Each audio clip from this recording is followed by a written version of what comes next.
কেমন আছো সবাই?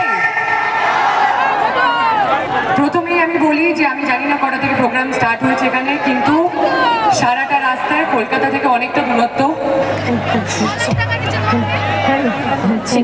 হ্যাঁ চলো, সাউন্ড ঠিক আছে।